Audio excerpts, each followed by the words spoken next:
What is up, diehards? Wes Monell in the building for AWOL Sports, kicking it with Drew Lacuesta. You already know the deal. Talking week one, takeaways that we have in our notes here.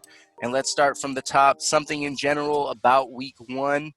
11 of 16 games had a player go over 100 yards receiving. Only one was a tight end, which was Dallas Goedert. 3 tight ends during the week actually led their game in receiving: Goddard, Hunter Henry, and Jared Cook. Drew, what was your takeaway, man?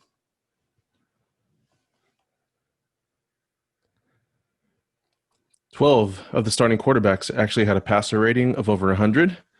That's higher than usual. And the young guns actually took it to the vets. We had 10 out of the 16 quarterbacks. 10 of the 16 quarterback winners beat their opposing quarterback that was older than them. So the young guns took it to them in week one. They did, certainly. And hey, as far as some takeaways from all the games we just went through and watched in week one, full of excitement, we saw the Chiefs handle the Texans 34-20. What I picked up from that game, Deshaun Watson actually averaged 1 second longer in the pocket than Pat Mahomes with 3.14 seconds, but somehow ended up with double the pressure at 36%. Another thing to note, Chiefs DC, Steve Spagnuolo, been around a little bit. He called dime package for 18 snaps to match Houston's speed. We'll see if that was due to playing with a lead, knowing Houston had to pass, or due to the specific matchup, and if they'll continue to utilize that all season. What'd you see from this game? My guy, man, Clyde Edwards-Helaire. He was as good as advertised. They trusted him with 25 totes, 138 yards, and he averaged 5.5 yards a carry. Mahomes, only 8 incompletions. Surprisingly, no completions over 20 yards. Kelsey, Tyreek, still dominating, and Sammy Watkins turned back time. He does it again, highlighting in week one. I don't think we've seen the team's full potential yet, so that's kind of crazy. But remember, last year, Houston beat Kansas City in the regular season by 7. They controlled time of possession. They had a great rushing performance, and they plugged the Chiefs' running game. They didn't do any of those things that game. Deshaun was sacked 4 times, hit 8 times, and he was definitely scrambling plenty. O-line an issue again. Biggest concerns I had for Watson this year was their D can't stop the run. Some injury issues for David Johnson and Will Fuller. We saw David Johnson already that game getting checked out on the sideline. And they have 2 new wide receivers taking over important roles. They got to do something about this defense, the run game, and the protection. You got to protect your best asset, man. And hey, I thought they did, to be honest with you. I think sometimes it's Deshaun Watson, whether he's not reading the field or if it's the receivers. It's obviously a combination between the two, moving things along. The Colts, they lost to the Jaguars week one. They lost by a touchdown. And you know what? The Jags were outgained by 200 yards, and there are 3 reasons why they won this game. 1, the turnover battle, 2-0. 2, Gardner Minshew managed the game, going 19 of 20. You don't hear that every day. You don't hear that every week. And he didn't throw the ball all over the yard or anything like that. He just managed the game, only 1 incompletion. Simple as that. Nothing pretty. And 3, going into the fourth, tied at 17, they rose to the occasion by winning the quarter 10-3. Someone to watch moving forward. First-round cornerback C.J. Henderson, impressive debut where he graded 84.2 on PFF with an interception. What's your takeaway from this one? Yeah, so much for tanking, right? Minshew mania all over again. Jacksonville, yeah, outmatched statistically in a lot of phases, but 50% on third downs and forcing 2 big interceptions, and they won the turnover battle. So highlight James Robinson, man. He was doing the most. Gardner Minshew, yeah, he was managing, but I think he was surgical at some moments too. He's throwing in traffic, sideline throws, converting for a lot of those first downs. And his 2 touchdowns were great, man. A tight window read to Chark, and another one progressively reading for Laviska Shenault, the rookie. Had a 142 rating, man. That's pretty impressive. But they do score off both Rivers interceptions. You mentioned him, man. They took C.J. Henderson high, the rookie. He had the first big defensive play, picking off Rivers, And he also had the last big defensive play defending on T.Y. Hilton, who dropped a pass with time close to expiring on that comeback drive. He did, man. And Rivers, too, on the other side, he debuted for the Colts. It was ruined. Ruined by Gardner and the mustache years, man. Mack and Hines, they were getting it done. Jonathan Taylor even had a couple of big plays. Rivers was Rivers, the good and the bad. They did have a questionable call, though. Two failed goal line runs by their smaller back, Hines. Not sure what that was about, but Rivers threw three picks. One of them was actually called back by a defensive penalty. And on the last drive, Hilton drops two big catches in the scoring position. Very unlike him. indeed, good takeaways there. And Drew, we're going to talk about one of the Monday night games, the Titans, 16-14 victory over the Broncos. Watching sports for so long, I've had a lot of moments where I see someone go through adversity, yet there are underlying flashes. No, I'm not talking about the kicker, Gostowski, or anything like that. He's been a vet. I know he had surgery in offseason, and we kind of all knew it was going to come down to a kick. So good for the guy, and the Titans, they're sticking with him. Mike Vrabel, of course, familiar with Gostowski. But look, usually I like to find lesser known players that fit this bill. But in week one, it was obviously Jerry Jeudy, someone that went through adversity, underlying flashes. You can just see it. This guy can get open. And those two drops, I know they were highlighted in that game, big moments. I don't expect that to haunt him, to be honest, other than the occasional drop most receivers go through. Judy caught 4 for 56 with two erratic throws from Drew Lock, and his routes on full display in his debut. This young offense, it's pretty exciting to see that they get a chance to grow together, and I'm interested. Uh, how about you, Drew, from this Monday Nighter? Yeah, Tennessee should have actually had this won 28-14 if they didn't struggle so much with kicking. But aside from that, they were missing a lot of players on defense too. They still had a good outing. Tannehill showed out, 43 attempts. He had a 98 rating with two touchdowns. The commitment to Derrick Henry and the run game pretty much brought them this W, and they won the turnover battle. I think that was the difference here. But overall, Drew Lock, I think he played pretty well. He did everything he was asked to. His athleticism actually allowed him to do a little bit more. No turnovers by him. He actually threw a really nice scrambling touchdown outside the pocket, and he was evading pressure pretty well. Unfortunately, the veteran of their offense, Melvin, he had the one turnover in their own red zone, fumbling the ball away that led to a Tennessee touchdown. Judy, man, showed why he was taken 15th overall. The Broncos should have had this game. They had the lead in the fourth. Tannehill was struggling to complete down the field. They played soft coverage, and on that final Tennessee drive, committed a big defensive PI penalty by the rookie. But they had three timeouts. The opposing kicker was struggling. They had a great long-range kicker in the best kicking stadium. But when it was all said and done, he took those two timeouts in his pocket. They took the L.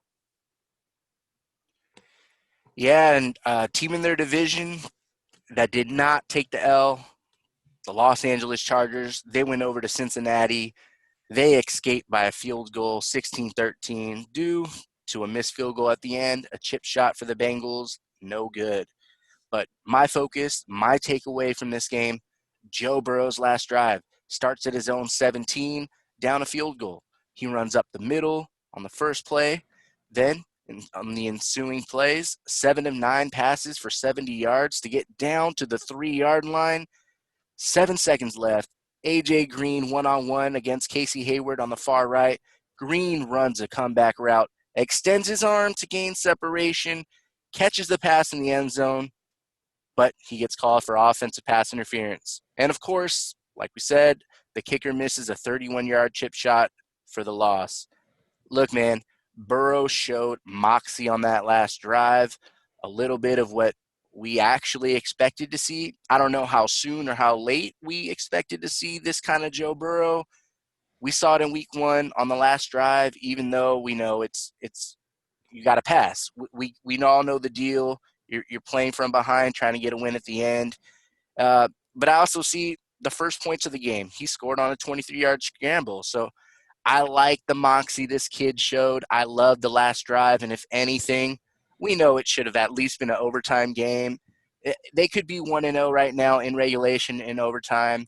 Uh, Again, not a team that's expected to get a lot of victories, not a team that's expected to make a playoff run, but certainly something to take away is their future is as bright as they think it is. Yes, they're going to go through the roller coaster ride, but I enjoyed it, at least on that last drive from Joe Burrow and the offense. What did you see? Escape is right, man. That's the key word. Could have easily been a loss for the Chargers. Tyrod Taylor wasn't really able to shake off the cobwebs. He was 10 points less than his normal completion percentage and almost 20%, 20 points off his normal quarterback rating. But I still see him make some great throws. Mike Williams, his athletic ability, his hands played a huge part to his success.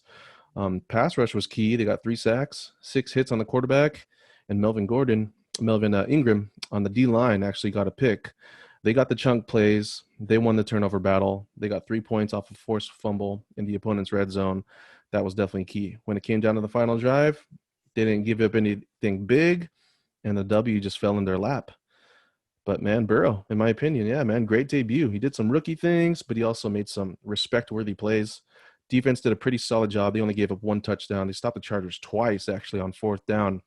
Pretty stingy in the red zone as well. A rare fumble by Mixon, deep in their own territory, cost them 3 points, unfortunately, which was also the deficit for the game. Burrow, you said it, man, challenging for rookies. We're going to see mistakes like that, but he definitely showed his ability to use his athleticism too. Made some difficult throws, some really challenging throws, and he was clutch last drive. Tight zone coverage, tight man coverage. He made it happen, man. He marches down the field, throws a dart to AJ, called OPI. Questionable, in my opinion, but he got bungled, man. His kicker pulled his calf or something and missed the field goal. Feel bad for him. Yeah, as most of us probably do. And let's stick in the division. AFC North, Browns pounded by the Ravens.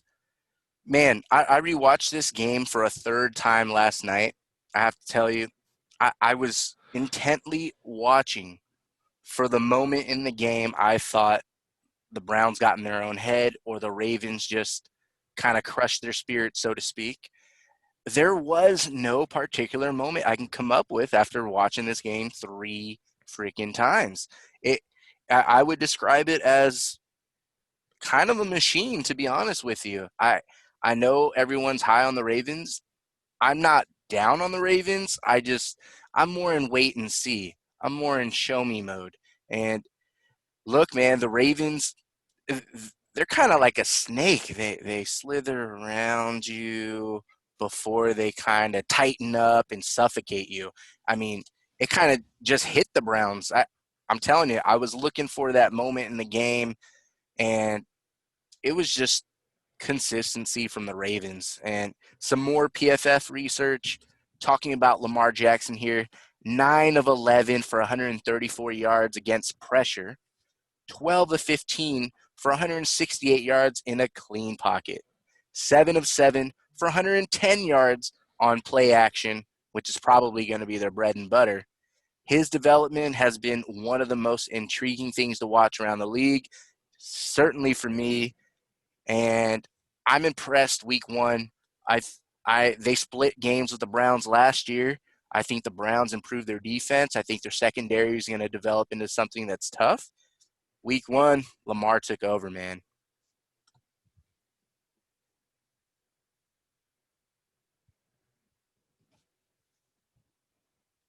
Yeah, nothing spectacular, but the Ravens know exactly who they are and they stand by it 100%. Defenders on the Browns, their eyes are in the backfield, obviously, with the threat of those running backs and Lamar Jackson, but they're leaving a lot of receivers wide open a lot. And defensively, the Ravens were stout. They took advantage of 2 Cleveland turnovers, came out with 10 points on those turnovers, and posted a shutout in the second half.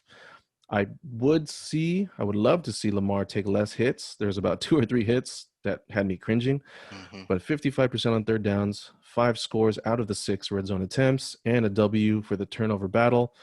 Good luck to Houston next week. And I do honestly like the Browns, man. I really want to like this team. I'm trying. The Browns, they just give me more reasons not to like them. Their first touchdown was Baker to Njoku, wide open off play action because the run game was working. Then it just went all downhill. They lose a fumble, faking a punt in their own red zone. They miss an extra point after their only touchdown, miss a field goal, and then they go 3 and 12 on third downs, 0 and 3 on fourth downs. How Cleveland is that? But Baker, same thing, up and down. I try to find reasons to like this kid, but he throws late off target for a pick on third down. He loses 15 yards on a weird fourth down scramble. OBJ drops one of his wide open passes, and then Baker turns around and overthrows him by 5 yards with nobody around. He only caught 3 out of the 10 targets. That pair is just not working, man. But Baker, what does he really do well? I mean, I like his commercial. Damn, dude. You like his commercials. uh, all right. All right. We shall move on to the final team in the AFC North. They went to New York to play the Giants. 26-16 final score. The Steel Curtain defense, it's back, picking up where they left off last season. What goes hand in hand with that? I'm not going to lie to you guys. This is an obvious takeaway that most of us have from this game. But hey, if you earn it, you earn it. Benny Snell, he became the primary carrier after the first 3 drives when James Conner called it a night with an ankle injury. Ben Roethlisberger, he didn't throw for 300 yards. No receiver even got up to 70. It was Snell pacing the offense with 113 yards. His first game in triple digits of his career. This is his second year. He did have a fumble. Luckily, it was recovered by his team. Last season, took a look back, Snell played a lot in 5 games, rushing for a score in 2 of them and rushing for over 70 yards in 3 of them. So, look, I got the update today. James Conner supposedly is healthy. Whether he's healthy this week or the following week, it's Snell's kind of making it hard for the Steelers to take him off the field. So that's what I took away from this game. How about you?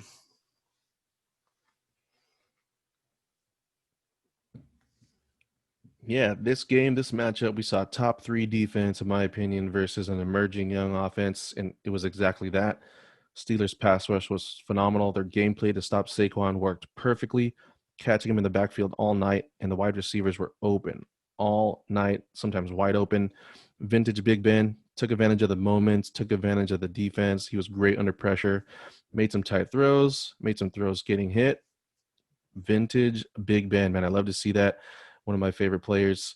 And on the other side, Daniel Jones did a pretty good job, mostly on target. He did pretty decent versus pressure, got rid of the ball in key moments, and he was doing pretty well scrambling also.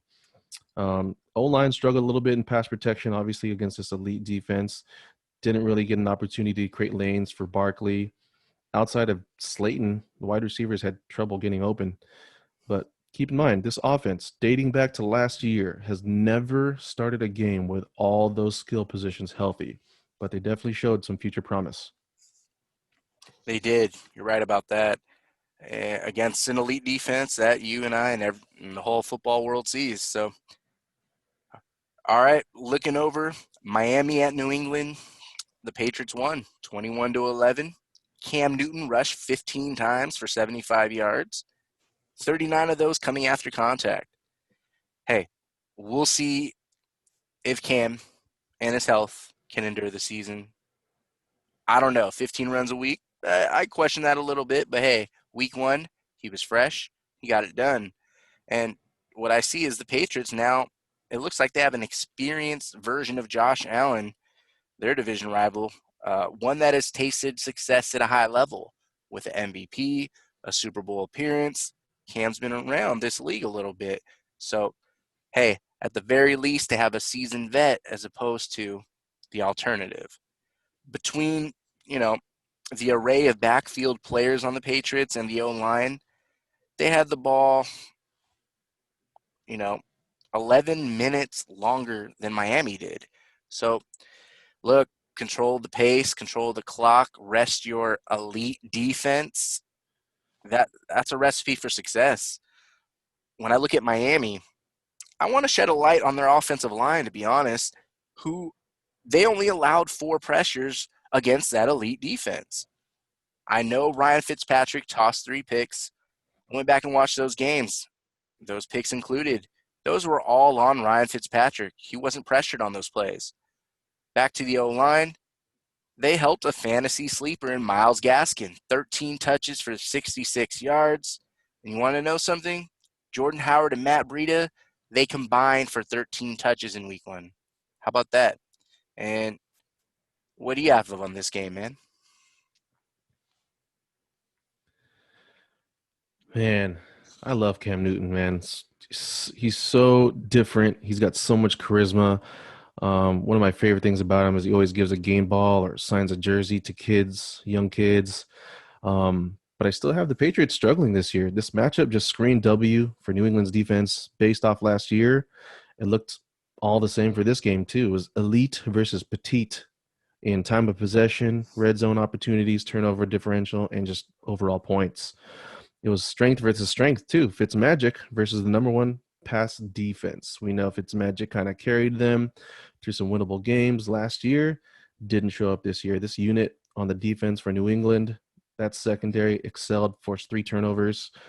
We've seen this O-line succeed when they were supporting a heavy run offense, and they did that here. Team finished with 5.2 yards per carry, 2 touchdowns, and 75 of them from Cam.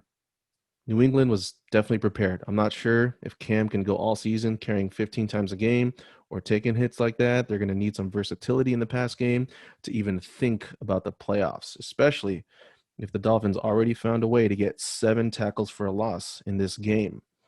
Miami themselves, they're in rebuild mode. We knew that. It showed a little bit on the field, but to their credit, they were only down 3 with 5 minutes left in the game. Wide receivers struggled to get open, obviously, versus this elite secondary. Rushing attack was inconsistent. And we talked about Fitzmagic last week, possibly lacking focus after the loss of his mother. Our condolences there, but he definitely didn't seem to have his usual bag of tricks. 3 picks, no touchdowns, and they were dominated in a lot of categories, but they will fight to the end. That's great leadership by Flores. I like the direction of this team. That's a good sign of an uphill organization going in the right direction.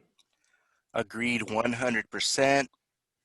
And the other AFC East game. As expected, the Bills win 27-17 over the Jets. My focus in Buffalo was on their wide receivers, the position that could take them to the next round of the playoffs. Stephon Diggs, 86 yards. John Brown, 70. Cole Beasley, 58. What's great about this trio? They can all play the same style that they've always played. Josh Allen, he's already developed a rapport with JB and Beasley. Uh, Brown actually has become more well-rounded each year in his career. I love player development, and that's what I see from JB. Diggs, he slides right on in, wide receiver 1, probably top 15 receiver in the game. And oh yeah, Allen, he has legs, guys. Didn't you know? Josh Allen, man. Last year he ran for more touchdowns than any other QB. He threw for 2 in week 1 and ran for another. The Bills, though, is one unit that I'm turning into. I don't know, man. I'm turning into a fan. I like their additions. I like Josh Allen more than most people. I'm a little weary on their run game, to be honest with you. But Josh Allen can help that cause as they move forward this year. What do you have from this one? Josh Allen, man, we know about the legs for sure, but what I saw is that he showed poise and patience finding open guys, or he just took the check down. He made a handful of great throws. His wide receivers were making plays. The screen game was working beautifully for them. And Josh was taking the game over with his running ability, man. Multiple first downs, a touchdown, but he did lose 2 fumbles in that mix. Defense, outstanding. Forced a punt or a turnover on 8 out of those 11 drives and only allowing a field goal in the first half. They win by 10, 400 yards of offense, a 2-to-1 ratio against New York Jets on first downs, 50% on third downs, and they converted their only fourth down attempt. Time of possession was crazy, 41 minutes to 19 minutes, 3.1 yards per carry, though. You mentioned it. It's not going to cut it versus elite teams. Josh still needs to cut down on those mistakes, but I love Buffalo, man. Gotta love Buffalo. The Jets were the Jets, man. Three and outs, four punts, and an interception and a field goal capped their first six drives. Crowder had a nice catch for a touchdown, but that was the only highlight of the day. Many of their runs were stuffed in the backfield. Tackling was a mess for their defense. To finish the game, there were 4-11 on third downs, nine penalties. They just couldn't get anything going, man. And now Le'Veon Bell could be missing time. I feel for Darnold. We all should. Hopefully, there's not with a longer leash, not another Josh Rosen situation. That's a little bit discouraging there. Uh, Two teams that gave us an exciting game, and they're probably going to be exciting all year long. The Raiders, they they edge out the Panthers 34-30. Exciting game through and through. If you like Dak Prescott, Teddy Bridgewater, or Ryan Tannehill, please stop glossing over Derek Carr. Prescott arguably has the best receiving trio and an elite receiving back. Bridgewater has a good receiving core with the best receiving back. Tannehill just handed the ball off 31 times, and when he throws, he has a former first round and second round receiver and a former third round tight end. Look, Carr, he has first and third round receivers, yes, but they made their debuts playing through knee injuries. He's got a late bloomer at tight end. Granted, Darren Waller is on the map now, but to this date, year number 4 is his only notable campaign. Carr completed 73% of his passes, 6% higher than the next guy in this quarterback group. He led all 4 in yards per attempt, a stat a lot of you like, just edging out Teddy Bridge. And Teddy actually threw the most yards of the bunch, but only 31 more yards than Carr. They're all kind of neck and neck there. Look, the Raiders, they're going to have their hands absolutely full the next 5 games with the Saints, Patriots, Bills, Chiefs, and Raiders. We can still give the man, Derek Carr, his due for week 1, a guy that consistently gets overlooked for not really having much of a supporting cast. You didn't like his O-line the past couple of years. I like it this year. You didn't think they had a run game before Josh Jacobs because they didn't. Antonio Brown wasn't around, and Derek Carr still completes over 70%. This guy may not be an elite quarterback. That's fine. Not everybody can rank top 10, but you can still win with certain players that show you these type of things. You can win with Derek Carr, and he even said in the interview this week he's going up head-to-head against Drew Brees, and he says Drew Brees doesn't take many chances. He completes passes, gains yards, moves the chain, hands the ball off, takes his shots downfield when he sees fit, doesn't force anything. Derek Carr is right, guys. You don't have to like him individually. You don't have to like the Raiders team.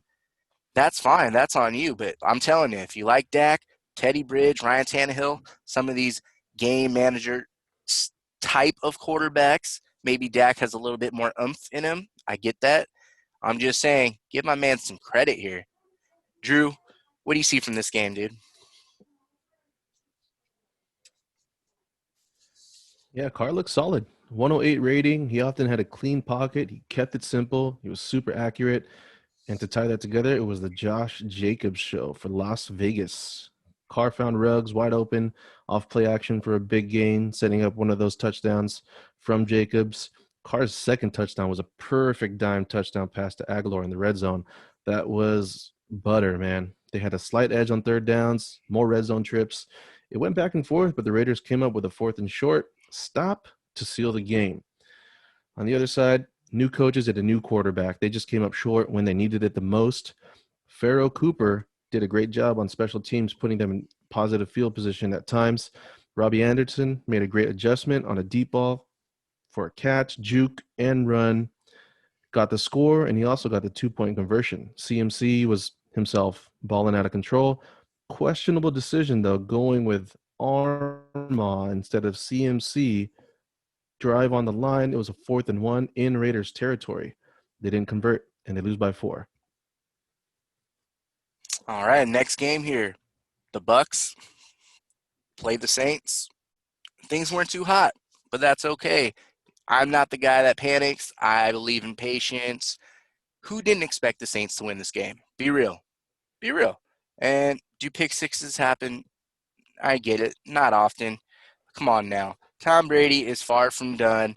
He actually looked like a better quarterback. When you go watch that game again, if you haven't already, as a diehard, Brady and the throws he made or the throws he was willing to make in the air yards, he looks good, man. He looks good. What I saw was a team that was out of rhythm a little bit. You knew that things were going to be a little bit different when Mike Evans wasn't going into this 100% going against Marshawn Lattimore. You got to know that going into this one, things are still working themselves out as far as new faces and new places. I didn't need stats to confirm my eye test. I see Tom Brady. He wasn't a liability last season, despite some of you wanting to nudge older QBs out of the game. Not only did he look better than Drew Brees, who is just a little too conservative for me, but hey, we just talked about Derek Carr and the guys like that. You can win like that. I'm not trying to knock Drew Brees. I'm just trying to give a little bit of credit to TB12. Plus, he tied Aaron Rodgers for the most big-time throws in week one with 6 big-time throws, over 20-plus yards. Brady was still willing and capable of going downfield. And I'm just going to stick there because that's my biggest takeaway from this game is stop trying to push Tom Brady out the door.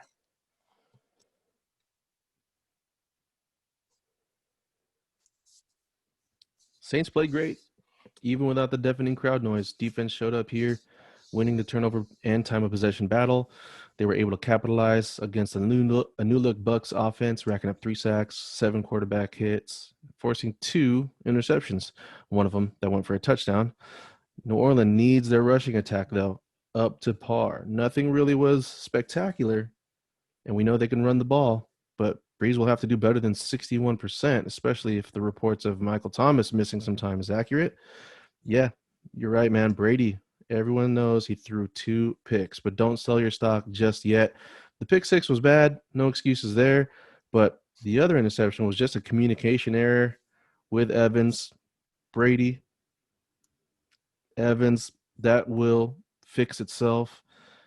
Yeah, I know it was picked off. We're gonna have miscues like that in the first few games in this offense. It's all too new. You said it, man. He made big time throws, 6 over 20 yards, but not even just the big time throws, man. There were other throws out there that were outshined. Some to Scotty Miller, some to Godwin. A lot of them in tight coverage. Don't let the loss fool you. Tom Brady made some throws. This offense, you know how much time he puts in the film room. You know how much he's going to ask from his receivers next week and down the road. It's too much, man. Tom Brady is going to finish as one of the top 10 quarterbacks. He just has too many weapons. He's just too smart. Oh yeah, easily agree in due time, and they're probably going to go 4-1, if not 5-0 the next 5 games here. So hey, some other NFC teams that are playoff hopefuls. Seattle at Atlanta.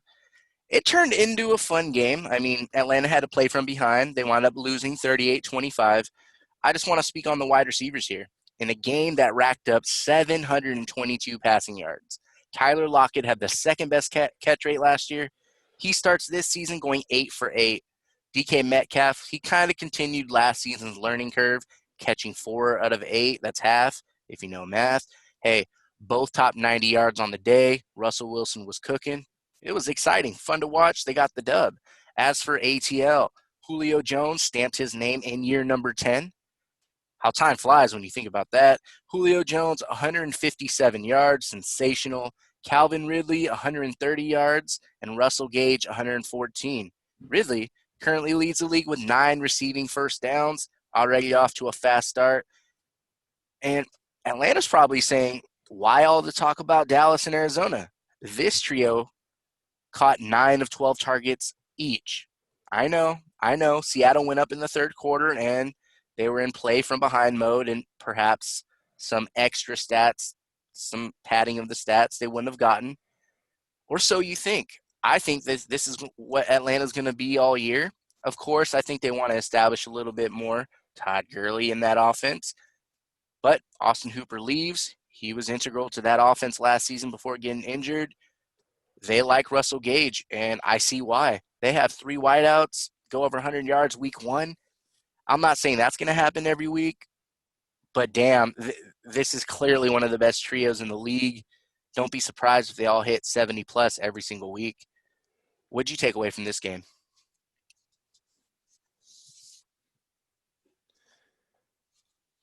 Yeah, Seattle, man, that was just a coaching mismatch for me. First half, Russ was sacked 3 times. In the second half, they made adjustments, sacked 0 times. Atlanta's run game was pretty productive in the first half. Second half, they were stuffed. Shout out Seattle. They held Atlanta to 0 points in the third quarter, but Pete Carroll just made masterful adjustments. That's what separates great coaches from good ones. Russ, on the other hand, threw 35 times. 35. That's very unlike this team. 89% completion, 4 touchdowns, over 300 yards. And he was still pressured all day. He was sacked 3 times, hit 10 times too, but made a big statement on the road versus a big time quarterback. Matt Ryan was actually 5-2 versus Pete Carroll before this game. But Seattle's defense played great. Only 1 touchdown through 3.5 quarters. Russ now is 61% on the road, winning games. That's insane. 8-1 since last year. The only one with the same sample size of games comparable to his that he's behind is Tom Brady at 68% on the road. Falcons, they just struggled. Big key moments, they were struggling. Third downs were solid overall, but they failed on the ones moving into scoring position. 0 conversions on fourth downs out of their 4 attempts. But same questionable calls here, trying short yardage runs with someone not named Gurley. That's beyond me. Anyways, 7 rushes in the first couple quarters, good enough production. They change it up for some reason. Stop running in the third. Then they get boat race. They go up 28-12. Seattle does go up 28-12. But Dirk Cutter's got to find a way to put better production on the field. We saw these receivers ball, like you said. They're talented. But back in the hot seat again for both these coaches. If they can't get wins, I would say if they can't get 4 wins by week 10, see you later. Yeah, true story. And coming into this, Matt Ryan had Pete Carroll's number. Dan Quinn came from Seattle. So, hey, uh, I'm not surprised Pete Carroll still has the edge up on his former assistant coach here. And I know you weren't either. Moving on, another team in the NFC West, actually two teams here. Arizona, they went to San Francisco. They win in the fourth quarter. 24-20 is the game. Kyler Murray's last drive. 8.5 remaining. He goes 4 of 5 for 49 yards. A couple scrambles for 16. Kenyon Drake, he ran in the would-be game winner from the one. Murray, 26 of 40 on the day. Touchdown and a pick. He ran 13 times. I don't remember Murray running that much last year. He ran 13 times for 91 yards and another touchdown. So Murray did some good things, was not perfect, far from it, but he had a good day. He stepped up in the fourth. Jimmy Garoppolo, on the other hand, his last drive, 4.5 to go in the game, a 9-yard scramble to start things, 5 of 8 for 27 yards on the drive. Game ends after third and fourth down incompletions with 5 yards to go. Kind of interesting there when you're grading Garoppolo, both intended for Trent Taylor. Jimmy G, 19 for 33 on the day without Deebo Samuel, Brandon Ayuk, and George Kittle banged up in the second half. So I get it. Jimmy G, he didn't have all the best horses on the field. I was just grading the individual in the heat of the moment with some adversity. And, you know, I, I do give him a little bit of buffer for not having, look, Deebo Samuel, he's a big-time player. He's a starter. Brandon Ayuk drafted high. George Kittle, top 2 tight end in the game, depending on your preference. He didn't have the best players on his offense, so I get it. I just kind of wanted to see if he could be that guy. Maybe he could be in the future, but not today. What'd you take away from the Cards-Niners game, man? Whew. Kyler Murray, man, he looks like he's in full control of this offense. Kyler to D Hop was crazy. 14 out of 6 targets completed. D Hop was looking as good as ever. I might be wrong about that one. But Kyler had 8 or 9 big time throws and he dominated with his legs too. Just to elaborate on that pick, yeah, he threw one pick, but he's a short guy. It was tipped by a D lineman. We know those tips on the D line, sometimes they get picked, sometimes they don't. It just depends on what the defense is playing. Unfortunately for Kyler, it was popped up straight, picked, and that was the only one of the day. Most of the day, he was spectacular, man. The Cardinals, they recovered a block punt in San Francisco's red zone. That led to their first touchdown. The pass rush for them brought it 3 sacks and 6 hits, held San Francisco to 0-2 on fourth downs. They were actually 0-6 in the first half on third downs. And then San Francisco finished it with 2-11 overall on third downs. So great job by the Cards on defense there. You gotta love the calm and confidence about Kyler Murray. The Niners did a solid job rushing the ball too. It just didn't keep up with Kyler and the pace of Arizona. I watched this game twice. I was impressed with maybe 2 or 3 of Jimmy's throws. Everything else was either a wide open drag, a crossing route, or a check down. Both of his touchdowns, actually, they were check downs. One of them was wide open in the flat, untouched, and the other one was a catch out of the backfield by one of the fastest guys on the field, Mostert, also untouched.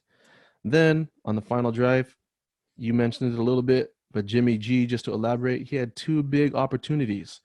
He underthrew the go-ahead touchdown pass, and then he threw away and behind for his open receiver on fourth down. Yes, it wasn't Ayuk, it wasn't Kittle, it wasn't Debo Samuel, but they were still open. Credit to the scheme of Shanahan. Garoppolo should have made those plays. I know quarterbacks can't always be great, but at the same time, we want consistency when he isn't hiding behind the Shanahan brilliant run action. I just don't see the praise for Garoppolo, my man. That makes two of us here. Uh, there's another quarterback I have questions about. Actually, I guess both of these quarterbacks, a lot of people in the league have questions about. Talking about Dallas at the Rams, 20-17 victory for LA. Before we go offense real quick, I just want you to know, in case you didn't see this for yourself, Aaron Donald, 10 pressures in this primetime game. The two-time and reigning Defensive Player of the Year picked up a sack, tackle for a loss, and 4 QB hits. It's so much more than stats. This guy just destroys 2 linemen every single week. It's just a cheat code if there ever was one on the defensive side of the ball. I want to talk about Dak Prescott as well for a moment. Dallas did the right thing by getting Ezekiel Elliott 25 total touches. That's a lot.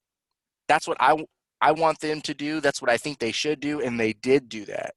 As for Dak, this sums up what he's been in his career. Whether you're a fan or not, first half, 15 of 18 for 187 yards and a score. Smooth sailing. The second half, 10 of 21 for 79 yards, 1 for 7 on third downs. Yeah, his O-line wasn't the usual Cowboys O-line, but I even warned you that I saw those signs last year.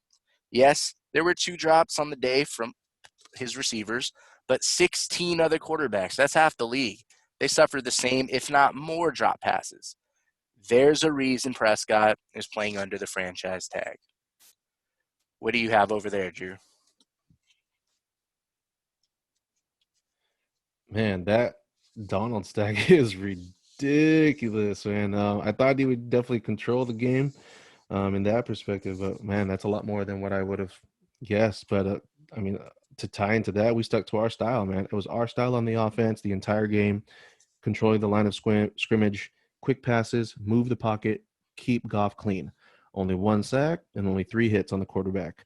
Took advantages of the mismatches there on the interior of the old line with those hits. We kept Zeke from breaking the big ones. You can't stop him, but you can definitely slow him down. So didn't break the big one like he usually does. Didn't allow anything big over the top for Dak, especially with that offense last year. Soft coverage, a lot of the game, everything was in front of us. Situationally, the Rams just dominated 53% on third down. Pretty solid there. Converted the only fourth down attempt and a key fourth down to stop against Dallas while they were in scoring position. Dallas, I'll keep saying it, man. They got a new head coach. He didn't coach last year. They lose 32% of their starters, their best corner, best pass rusher, a Hall of Fame center, Hall of Fame tight end, a veteran third down receiver. Their solution, draft CeeDee Lamb from a yacht. Whatever, man. Offensive line struggled in pass protection. Zeke didn't have his breakout run. Dak's only touchdown was a spectacular run after catch by Zeke. And here's the loss in a nutshell. You mentioned third downs. Fourth down was terrible, but the key moment, 4th and 3 on the Rams' 11-yard line, down 3 points, and they go for it. Dak checks down, gets tackled. Why not just tie the game there? Very, very Dallas. Lose the game on that, man. That's tough. You're not wrong. It just sounds like maybe a new head coach trying to put a stamp on things early and having confidence. And I get it, but hey, you're not wrong. It's week one. You're on the road. You can still win this game with some more snaps after that. Uh, hey, on to another quarterback that's constantly under fire. Carson Wentz and the Eagles go up 17-0 on the Washington football team, wind up losing. Washington scores 27 straight to win that game. And hey, I'm big on Wentz, not only as an Eagles fan, as a fan of the NFL. You've been big on Wentz as well. I know you'll touch on that in a moment.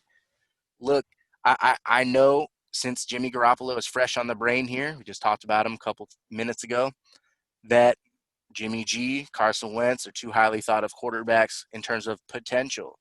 And but I see them on that path towards that potential. I think it's a little bit different. I know Garoppolo went to a Super Bowl and Wentz only helped the team get into the postseason. I understand the intangibles. There's a difference there. I've seen Wentz carry teams. I've seen him look Big Benish. On the other hand, I've seen Jimmy Garoppolo look more like Dak Prescott, which is a good thing. It just means there's a little bit more development that needs to be done if there is potential beyond that point. So you look at Jimmy G, I think he's a little bit more Dak Prescott, where he's a product of the offense in terms of stats, where he was doing great last year in fourth quarters and all those numbers. Make no mistake, I think he's a capable quarterback to win with. I just don't think he's on that same level as Wentz. Granted, it doesn't mean Wentz is evading any pressure, any heat here. When you're up, yeah, you got to know you don't have the right side of your line and you don't come in with running backs. You can run the ball. You still have to know you got to get rid of that ball. It doesn't matter how good the other defense is, and they are very good. Let me preface it with this on that Washington defense. I know the Eagles were banged up and all, but you got to give credit where it's due, man. Ron Rivera, Jack Del Rio, they knew the Eagles were one-dimensional without the threat of a run game, and their D-line showed up and showed out. In our preseason predictions, we had them as a top 3 unit. You probably saw the highlights or the box score. I want to show some love to Montez Sweat and Ryan Kerrigan. Sweat, who had a heart condition last year that had him slip to the second round of the draft, as a rookie, hustled for 7 sacks, 8 tackles for a loss, and 2 forced fumbles. Last Sunday, a sack, 2 tackles for a loss, and a few pressures.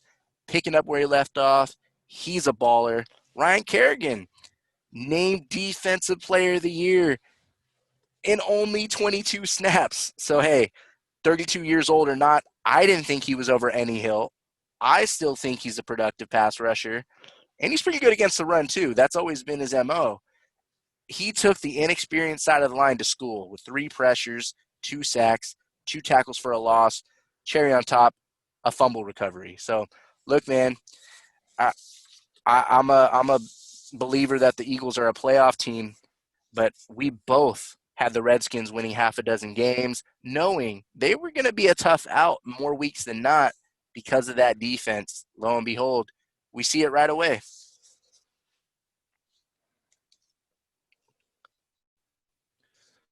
Yeah, big ups, man. The front seven, Coach Ron Rivera, every bit of spectacular on Sunday. Understandably, for a young offense, too, the average age on that team is 25 years. 5 out of those 6 drives started with a or ended with a punt.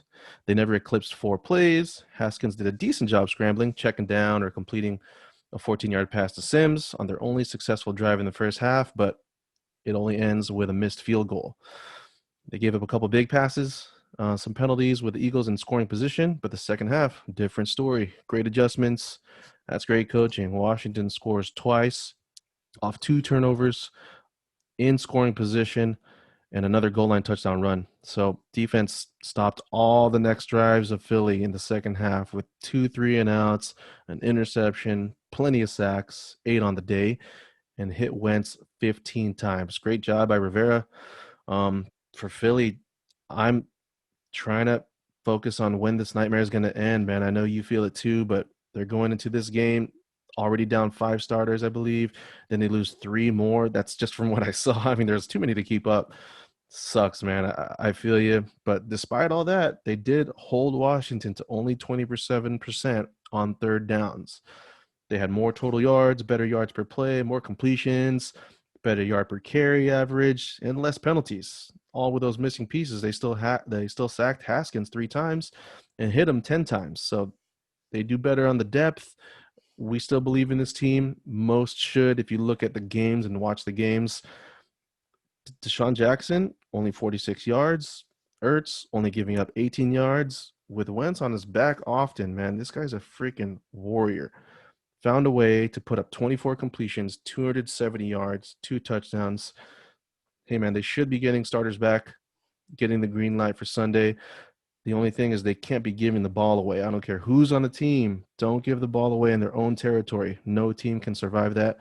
But moving forward, good things still for Philly in my eyes. Yes, sir. Turnover's the key for every team in this game. And hey, Chicago at Detroit, a couple of other NFC teams. You got one of them making the playoffs this year. I got the other. Well, week one, the team you think is playoff bound, the Bears, they got the dub 27-23. We touched upon this last week. I don't see back-to-back weeks in the schedule that Mitch Trubisky is going to be under fire enough till weeks 6 and 7. But at the very least, when or if Nick Foles gets inserted, he's been there before. So I wouldn't really fret too much if I'm a Bears fan. As for week one, after only putting up 6 points in 3 quarters, which are absolutely grounds for getting replaced, to be honest, Trubisky scorched Detroit by going 8 of 10 and tossing 3 TDs in the final frame to pick up the road win. Drives of 4 minutes and 40 seconds, 104 and 41 seconds. In part to the Lions missing a field goal and a Kyle Fuller interception. However, that Chicago football, they just want a little bit of improved QB play. They at least got it for a quarter and a victory. His counterpart, Matthew Stafford, who engineered 3 field goal drives and 2 touchdown drives, shut out in the fourth. He did throw a pick trying to thread the needle against 2 defenders. There was no Kenny Galladay. The Lions did lead the league with 5 drops in the opening week. That's not going to help any quarterback or any offense. On the final drive, Stafford went 4 of 8 for 51 yards, excluding a spiked ball to stop the clock, of course. A couple scrambles for 8. Rookie back DeAndre Swift. He drops a game-winning touchdown from 16 yards out on a corner route. Had the guy beat. Stafford put it right there in the wrong place in the breadbasket. Lions should have had this win, though. And curious to hear your thoughts on this game. Oh my gosh, it pains me to say, but Money Mitch comes through in the clutch with a fourth quarter comeback. I never thought I would say that, but hey, man, started it with 7 of 16 in the first half. Very bitch right there. Unfortunately, they fail on a fourth down attempt in field goal range. Allen Robinson, uncharacteristic, uncharacteristically drops a touchdown catch. A tough catch, but one he should be making nonetheless, especially if he's asking for that money that we think he's asking for.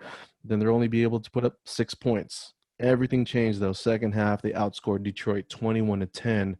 Money Mitch goes 13 of 20 and 3 touchdowns, making great throws on the run. The game winner was a complete dime to Miller. I'll give him that. Cordarrelle Patterson was making some key plays.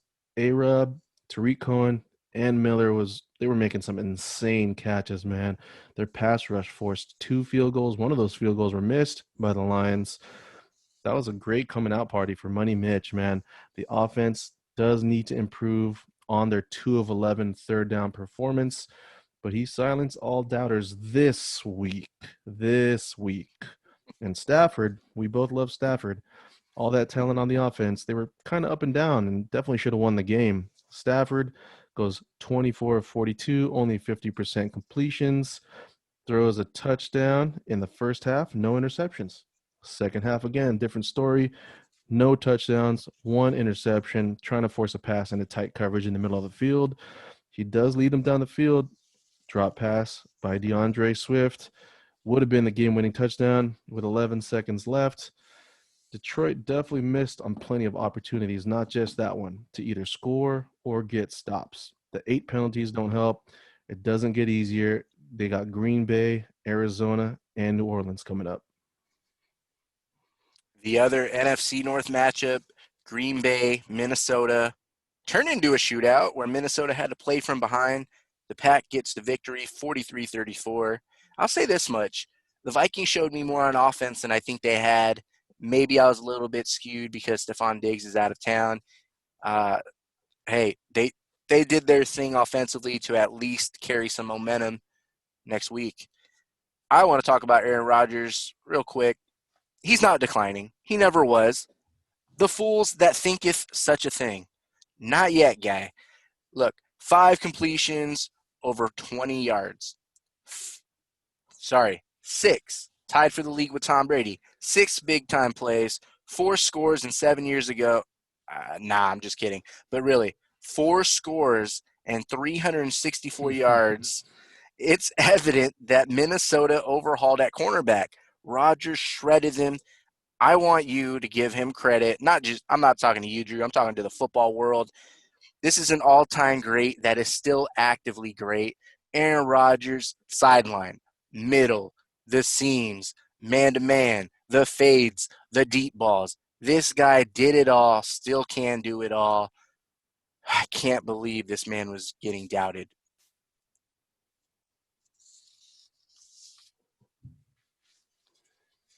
Yes, sir. To piggyback off that, Aaron, just a little reminder for him to say to the world, I am still great. Losing Brian Bulaga to the Chargers, so far not an issue. No sacks, only 2 hits. But the Vikings front seven wasn't fully equipped. So just keep that in mind. But 7 different receivers involved. 3 of them scored. Devontae went off. You mentioned the secondary.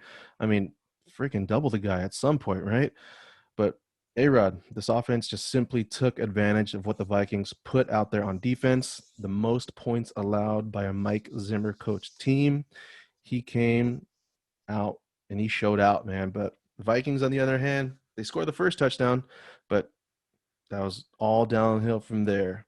Here's how their next few drives ended up: safety, punt, interception, field goal. Cousins at this point was 3 and 5 with an interception. Interception was thrown on his 4th attempt, which was inevitable against a talent like Jair Alexander, who also sacked Cousins earlier for a safety. But he was locking on to the only wide receiver that he trusted. Then, if that wasn't enough, Minnesota opens up the second half with a punt, and then they turn it over on downs. So Zimmer and Kubiak, they told us a lot. Only 5 attempts from Cousins in the first half. I think the loss of Diggs will continue to hurt this offense in the early weeks. Daniil Hunter was out. Ngakoue only in on 56% of those snaps. Obviously, he's new to the team, but didn't pair well with their new corners, man. I see this the whole season, unfortunately. As do I. As do I. And that'll cap things off for our week 1 takeaways. But we're going to give you a week 2 preview. Thursday night football, Cincinnati Bengals at the Cleveland Browns. And I don't know what the deal is with the fans in the stands, so maybe it's not really an away game being interstate. As I look at this matchup, the Bengals moving on, they lost a tough one, man. They lost a tough one to the end. The game against the Chargers. We talked about it a little bit earlier. A.J. Green got the OPI and then a missed field goal. On the other hand, the Browns got embarrassed by the rival Ravens, and it was a slow death, and they got pounded. Short turnaround time for bodies that didn't get a full camp nor preseason. So we'll see how many players can hold up, especially the ones that come into this game banged up already. Last year, they split their games, resulting in 3 and 4 point wins, so they were both close. Here, since he has a new QB, Cleveland has a new staff. I look at how tough the Bengals played, corralling Keenan Allen to only 37 yards last week. I bring that up because Jarvis Landry, he's going through some hip stuff on a short week, and he's going to try to give it a go. Odell Beckham, he's coming off a 22-yard outing, even less than Keenan had a week ago. So that's interesting to watch there if you want to put that in the spotlight. I mean, when isn't OBJ in the spotlight? But Cleveland may also be without blockers Jack Conklin and J.C. Treader. That would hurt. Cincy, their defense will miss Sean Williams, Geno Atkins, and Mike Daniels. The Browns, it looks like they should have a chance to establish their ground game. I think the dog pound finds it easier defensively to play against Joe Burrow in his second game as opposed to playing against the reigning MVP, Lamar Jackson, that just dissected them for 4 quarters. Contrary to the score last week for the Browns in their blowout loss, PFF says they played better against the run than any other team while tackling the second best in the league. So I have the Browns winning at home tonight.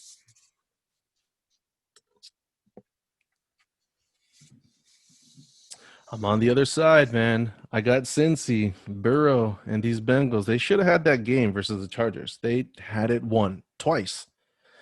The Browns, they're built very similarly to the Chargers. So I think we have a good matchup. They have a good enough run game, a good enough O line. They have elite pass catchers, a D line, and an above average secondary. And they also both have quarterbacks that coaches want to manage the game. The only difference is Cleveland might be down 8 starters, 3 on the O line, second best pass rusher, 2 out of the 3 starting corners, and possibly Jarvis Landry, who seems like the only guy catching balls that has chemistry with Baker. They can't figure out the Baker OBJ thing. It's underwhelming. Baker, not really a great home favorite. He's only 9-6 at home, 500 in the division. And here's what I'm looking at: only 3-4 in the September games. He is 2-0 on Thursday games, but that was versus a rookie Sam Darnold 2 in his third game without any weapons or a running back. And the other one was to Mason Rudolph. Add to those only primetime game wins against Case Keenum with no weapons and Luke Falk backing up when Darnold had mono. His 2 primetime losses were against Goff and Jimmy G. Burrow is not like the other prospects. He is up there as a prospect similar to Jimmy G and Goff with weapons everywhere on the offense. It's not a new staff. I like his poise and composure already over Baker Mayfield. Burrow just led his team on the final drive versus that Charger defense, put him in a position to win twice. That was just one drive after he threw an interception to a D lineman. So he can shake it off even after a bad play.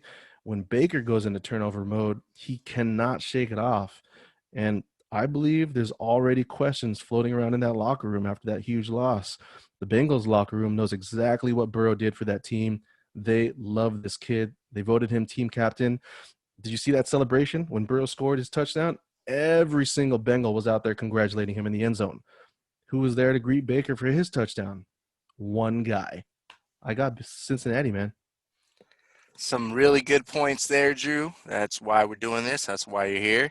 I love those. And we'll see who wins tonight in Ohio. Look, we each have one player under the radar that we want to put out there. And I'll start with Harrison Bryant, the tight end for the Browns. He plays tonight. Last week, he only caught a 5-yard pass on 2 targets, actually played 43% of the snaps. David Njoku, he's now out injured. He had 51 yards last week in 23% of the snaps. His 3 catches went for first down, touchdown. Look, the Browns, they played 12 personnel 40% of the time last week. Jarvis Landry, we've talked about him a lot, playing through a lingering hip issue tonight. He says he's playing. Baker Mayfield is forcing the ball OBJ's way. As you alluded to, it's been underwhelming. It's not something that's going to help the cause by continuing to force the point there. And something to note, Odell has only played 15 games 3 times in his career, now in year number 7. Why this all matters in the equation of Harrison Bryant? Look, I know they signed Austin Hooper to be that guy, $40 million contract, the free agent signing that played 73% of snaps last week, caught both of his passes for 15 yards. Not really impressive there either. Back to why I'm interested to see what Bryant can do. He was a high volume player at Florida Atlantic. A scout shared he thought Bryant's playing style at 6'5" is similar to George Kittle. I said stylistically, not caliber, obviously. As a rookie, he was projected as a big slot or an H-back to kind of learn the tight end position. It's a little challenging to make that transition from day one, as we've seen. Strength is, strength, I would say, is his athleticism and finding the seams. That's what he did in college, and I think that's what they're going to have to do in Cleveland. The projected area for improvement is his physical strength, being tougher, playing bigger. He's kind of a lean guy. I think overall it's a good situation for him. Not only getting burned as a rookie, he's got two good backs, two good wideouts. Hooper, he's a former third rounder that earned a big contract, so he can learn from that guy, be a sponge. But you know what? He's going to be playing without Njoku. Hooper only had a couple of targets last week, so there's opportunity there. And Coach Stefanski, he just worked with a similar tandem. Kyle Rudolph caught 39 passes last year. Irv Smith, 36 as a rookie in Minnesota. So to Hooper's advantage, Rudolph, he was the featured vet in the red zone with 6 touchdowns.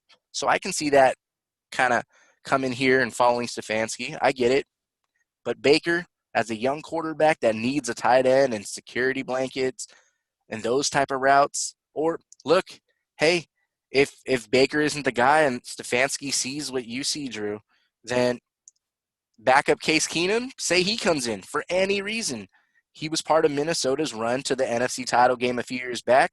He played for Coach Stefanski, and backups heavily rely on checkdowns, heavily rely on tight ends. It may not be this week. It may not even be this year because we might see some disarray in Cleveland, but there's going to be opportunities for Harrison Bryant to make a name for himself. Uh, who's your player over there, man, that you have under the radar? I got a player on the Bucks, man. Scotty Miller, 6th-round draft choice from Bowling Green, was a rookie last year. 2019. Check the tape on this kid, man. His balance was above average. He's super quick in space. He can get open deep down the field. He ran a 4.3 on his pro day. He was making sideline catches, some of those sideline catches going to the ground. He's good at picking a zone window through the defense, too. He can make some body adjustments between defenders in traffic, and he's not afraid to bring it to the middle of the field. They definitely utilize this kid in the screen game, too, with his athleticism. And on end around rushes, he can make plays in the slot, and we know Tom can carve up the middle of the field. Only one of his games last year, he had an average of 8 yards of reception. The other games sounded like 13 yards, 16 yards, and 17 yards. He had a 95% catch rate with Mr. 30 for 30. Bring it over to this year with Tampa Bay in his first game. 5 out of the 6 targets were completed for 73 yards and a 6-yard carry. On this game, he had 3 first downs, 83% catch rate, only 6 yards behind Chris Godwin. So we see him making a ridiculous diving catch over his shoulder in tight zone coverage that game. He also had the longest reception of the day. Against teams like New Orleans, Tom Brady could use a third guy. We don't know what this chemistry is going to be like. We saw a little bit of the lack with Mike Evans. We don't know how much Gronk is going to put in yet. So against teams like that, he'll have opportunities if he can be that third guy facing the Chargers, Chicago, Green Bay, New Orleans, the Rams, Kansas City. Listen out for Scotty Miller, my man. I like it. I hear it. I see it. And there you go, guys. There you go, diehards. Hope you enjoyed our week 1 takeaways, a preview at Thursday Night Football, week 2, Bengals and Browns, and then a couple players we're shedding a light on under the radar. You may have heard of Scotty Miller, but it's easy to see that he's overshadowed. There's 2,000-yard receivers in Tampa Bay. Rob Gronkowski's a big name. O.J. Howard's expected to be a good player at some point after showing some flashes early in his career. Look, it's easy to overlook Scotty Miller, and Drew and I, we're just not going to do that. We see a player that could be for real, and I see a tight end over in Cleveland, Harrison Bryant, that could be something. I like his situation, and hey, We'd love to hear your thoughts on Twitter, on Facebook. Holler at your boys. Who are some players you're looking at under the radar to kind of make some moves, whether it's right away or not? It doesn't have to be this week, just in general. I think, one last thing to touch up on Scotty Miller. He's probably got a more immediate opportunity to do his thing with Godwin going through concussion protocol, Evans and his hamstring issues. And then we don't know about that run game. And Drew, before we cut out, man, anything to add here before we watch some week 2 football? Oh man, what an awesome week one. Glad we have football. I never doubted it this season. I knew they were going to make something happen, especially with NBA pushing that through. I think they did a great job week one. There's a lot of questions out there still. Can't wait for week two. We got a game tonight. Let's keep it moving, man. I'm excited. Let's keep it moving. Diehards, enjoy Thursday night football. We'll see you next week.